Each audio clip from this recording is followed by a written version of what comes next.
यहां बहुत कमी होती है। ध्यान देने योग्य बात है, मंत्रों पर अविश्वास मत करो, नाम पर अविश्वास मत करो। तुम अनुष्ठान को जानते ही नहीं कैसे किया जाता है। एक कामना की पूर्ति, तुम विश्व की कामना की पूर्ति कर सकते हो, विश्व की कामना की पूर्ति। बोले आप क्यों नहीं कर लेते? क्योंकि हम विश्वात्मा की कामना किए हुए हैं, हम विश्व की नहीं। हम जिस बात की कामना किए हुए हैं उसके लिए विश्व का विस्मरण करना है। मन मन की रुचि जान नेह विधि अनुसरें। हम प्रियालाल की मन की बात जानकर उनकी सेवा में रत होना चाहते हैं। नहीं, नाम और मंत्र में इतनी ताकत है, आप उसको समझ नहीं पाएंगे। आप विचार करके देखिए, जब कोई पवित्र अनुष्ठान कोई राक्षस करता था तो बहुत पहले से ही वो मदिरा त्याग देता था, मांस खाना त्याग देता था, दूसरे की निंदा करना त्याग देता था, अपवित्रता का त्याग कर देता। परम पवित्र ऋषियों की तरह होकर वो तब अनुष्ठान करता था, यद्यपि वो जगत विनाश के लिए अनुष्ठान होता, पर उसके लिए भी पवित्रता की ऐसी आवश्यकता थी।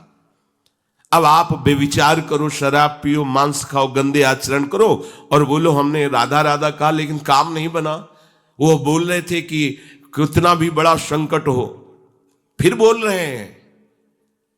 अगर भयानक से भयानक विपत्ति को ऐसे न नष्ट कर दे तो बता देना, कृष्णाय वासुदेवाय हरे परमात्मने प्रणतः क्लेश नाशाय गोविंदाय नमो। इसका जप करो और जब तक तुम्हारा काम पूरा ना हो जाए ब्रह्मचर्य से रहो।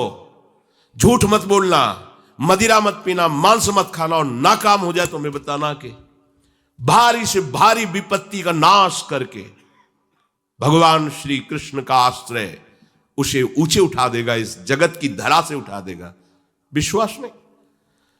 आप मदिरा पियो, मांस खाओ, बेविचार करो, सोचो लाख 2 लाख महात्मा को दे देंगे, हमारी कामना पूर्ति हो जाएगी। बिल्कुल भूल में मत रहना। आपको संशय होता है नाम पे, संशय होता है मंत्रों पे, संशय होता है शास्त्र के विधान पर। आप चलते हो शास्त्र विधान से? कहां चलते हो? अरे हम जब कह रहे हैं कोई राक्षस भी अनुष्ठान करता था तो वो इन नियमों का पालन करता था। इतना अनुष्ठान में कि मेघनाथ को पैरों से मार रहे हैं बंदर भालू, पर वो ना मंत्र छोड़ रहा है, ना हिल रहा है, ना उनकी तरफ देख रहा है। इतना सहनशील होना चाहिए अनुष्ठान के लिए। किसी कामना की पूर्ति के लिए सांगोपांग अनुष्ठान करो, भला कामना की पूर्ति ना हो जाए? नहीं। आप शास्त्रों में पढ़ के देखो, संतान उत्पत्ति के लिए कैसे व्रत, पयोव्रत का कैसे अनुष्ठान किया। पवित्र रह करके इतनी इतनी मात्रा में ये आहार लेना है, इस मंत्र का जब भगवान गर्भ में आ गए। क्या चाहिए तुम्हें? भारी से भारी विपत्ति को दूर करने के लिए आर्त भाव से पुकारो भगवान को। तुम्हें धनी बनना है, अनुष्ठान कीजिए। हम कह रहे किसी विशेष मंत्र आदि की तरफ ना बढ़िए, बोलिए राधा राधा। क्या चाहिए आपको? कृष्ण कृष्ण बोलिए। सब मंत्रों का सार है नाम में, आप बोलिए तो नाम। पवित्र होइए, गंदे आचरण छोड़िए। क्या चाहिए आपको? भगवान का नाम जहां गूंजता है वहां ऐश्वर्य अपने आप चरणों में लौटता है। अब छल कपट करो, हिंसा करो, गंदे आचरण करो, सोचो हम बहुत बड़े धनी बन जाएं, तो दुष्कृति का फल दरिद्रता और दुख होता है। सुकृत का फल ऐश्वर्य और सुख होता है। अब लगाओ तुम कांटेदार वृक्ष और चाहो कि हमको रसीला फल प्राप्त हो, तो इसे मूर्खता ही कहते हैं। फिर दोष देता है काल, कर्म, ईश्वर को, शास्त्रों को, मंत्रों। अरे कुछ नहीं, नाम मंत्र में जरा सी भी अनुष्ठान में त्रुटि हो जाए तो उसका फल बदल जाता है। आप कहां अनुष्ठान कर रहे हैं? कौन सा अनुष्ठान कर रहे हैं? सबसे पहला नियम अनुष्ठान का होता है पवित्र आचरण, ब्रह्मचर्य, सत्यवाद, पवित्र भोजन, संयम से। कोई भी अनुष्ठान कर, किसी भी विषय का अनुष्ठान करके देखो, अभी हो जाएगा। ये तो हमसे नहीं होगा, तो फिर आप बड़ी बड़ी कामनाएं करते हो, हवा में कामनाएं पूर्ण हो जाएंगी।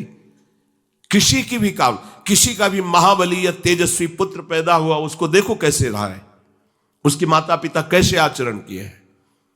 10,000 वर्ष तक भगवान श्री हरि में मन लगाकर निरंतर मंत्र जपने पर कश्यप और विंता जी ने भगवान गरुण जी को प्रकट किया।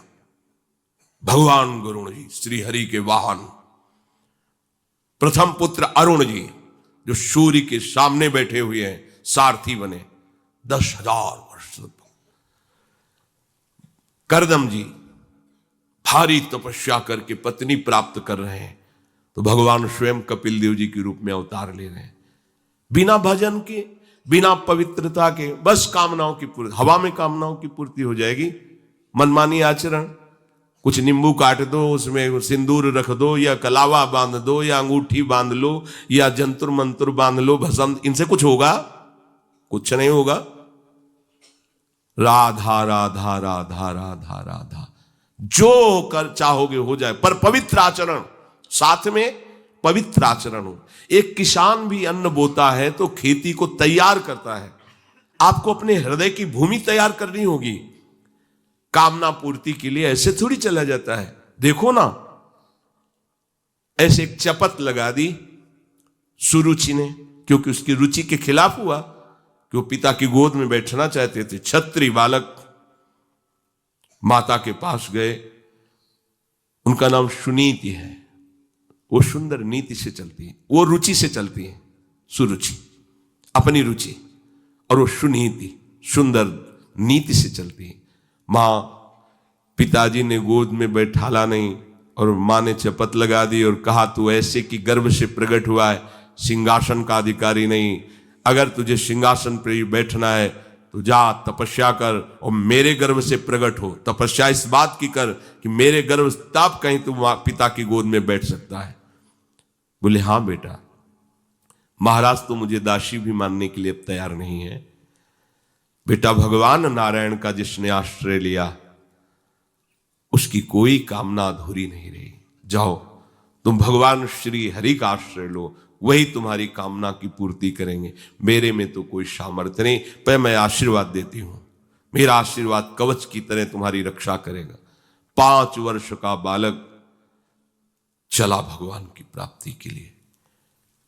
वो प्रेम नहीं चाह रहे हैं, वो पद चाह रहे हैं। कैसे जीवन व्यतीत किया देखो 6 महीने की बात। बोले 6 महीने में, 6 महीने में एक छोटा सा बालक इतना कष्ट सह रहा है। 6 महीने तो बहुत समय हो गया। भगवान तो इससे भी बहुत करुणा में एक आर्त पुकार में उपस्थित हो जाते हैं। एक बार जिन नाम ली हित सो होय अति दीन। अगर कोई कामना नहीं है, केवल प्रभु की मिलन की चाह है और हृदय आर्त भाव से पुकार दे तो दूसरा नाम नहीं लेना पड़ेगा।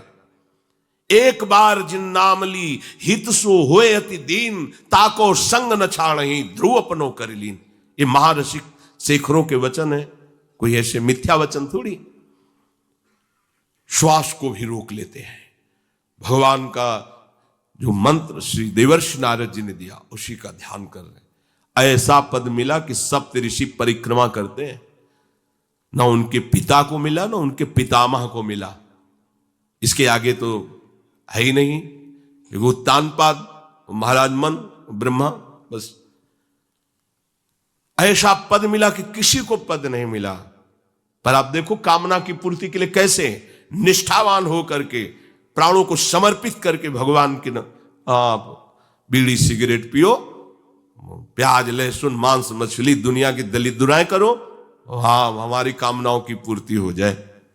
बेकार बकवास करते हैं लोग आकर। परमार्थ को एक हंसी बना दिया है, एक मजाक बना दिया है। संतों को एक नाटक बना दिया है। संत मार्ग को एक उपहास का स्वरूप बना दिया है। हमारी ये कामना की पूर्ति कर दो। उनका जीवन कामना की पूर्ति के लिए तुम्हारे है। अरे तुम्हें निष्काम करके भगवत साक्षात्कार कराने के लिए कि ये छोटी मोटी जिनमें तुम फंस कर तुम्हारी दुर्गति हो रही, उसी में और वो बढ़ावा देने के लिए। पर संसार तो अपनी बात मानता है, उस ना शास्त्र की बात मानता है ना संतों की।